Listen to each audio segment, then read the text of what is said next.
Well, good morning, everybody. I don't know if I'm going to make it on a trip this week, so I thought I'd bring you along as I have to make a repair on one of my pieces of equipment.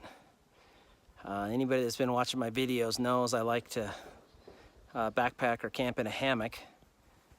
And I generally bring my trekking poles along with me, and I like to really lower the side on the wind and then use my trekking poles raised up to give me a good view of the other side, unless it's really pouring rain. And even this last trip we went on, it was rained really hard, and I never had any issues with water with the one side open up, and I had a beautiful view of the lake. And I'll put the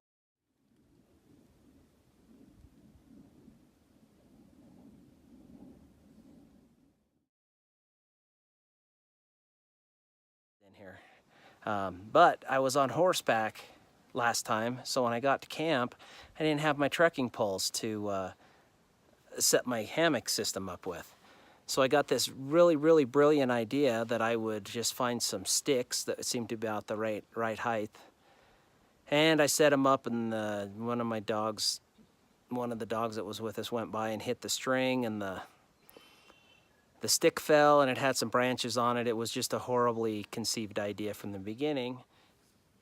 Okay, what I ended up with is this. I have a very good sized tear. It's probably 1.5 inches by 1.5 inches.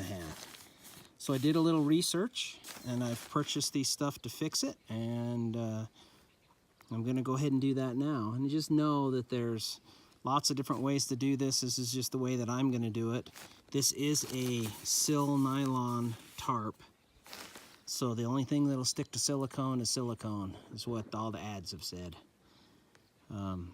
So I am going to show you the fix. I'm not really worried about aesthetics. I'm more worried about not getting rained on. So let's check it out. All right, well, my first thought when this happened was probably not a very pleasant thought.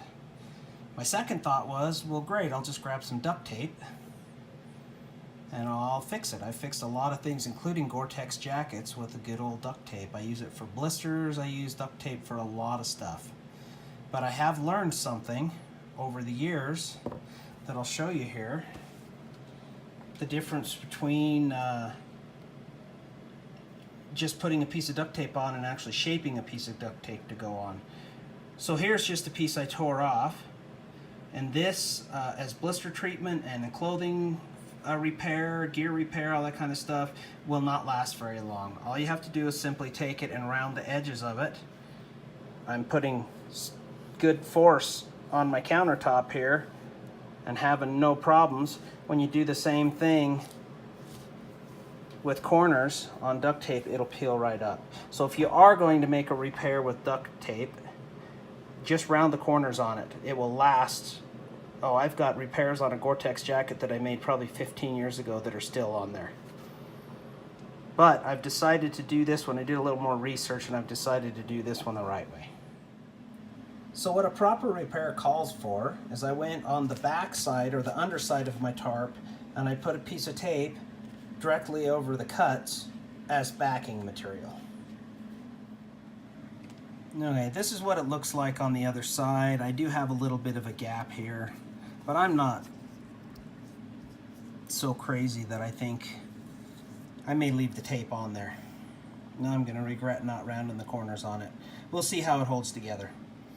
But what I did is I purchased from Amazon some silicone tent sealant, seam grit plus silicone. Got it from Amazon. I have a business, so I got my business price at $5.75. I don't know if it's more non-business or not, but it comes with the silicone treatment and a brush. So I will squirt some on over the holes and brush it smooth. And then when it dries, take the tape off and then do the same thing to the other side and see if that holds. All right, the directions to say spread it on about 1/4 inch past the hole or tear on either side and allow dry cure for 3 to 6 hours. So we'll come back in 3 to 6 hours and see how it turned out. Okay, so it's been over 6 hours later. I ended up having to add a second pile, you can see where it's a little thicker here. But I was able to take the tape off, and I'm going to do an application on the back side, and then when it dries it should be ready to go. Alright, well, I got both sides completely dry. On the underside, I was able to put a way thinner coat on. I think it just turned out way better. If I were to do this again, I would have put a bunch of light coats on rather than one big old bird turd glob looking thing like this. But when it's all said and done, it's patched. There's not a hole in it anymore. It's not going to leak. Don't think I changed the weight of it by much. Oreo agrees that I did a good job. So we'll get it back out on the trail and test it out. Thanks for watching. Don't do a lot of gear review stuff, mostly because I don't have a ton of gear to go over, but if you like to see this kind of stuff, let me know. I will talk about anything I do have. Share my channel, subscribe, give me a thumbs up. Thanks for watching.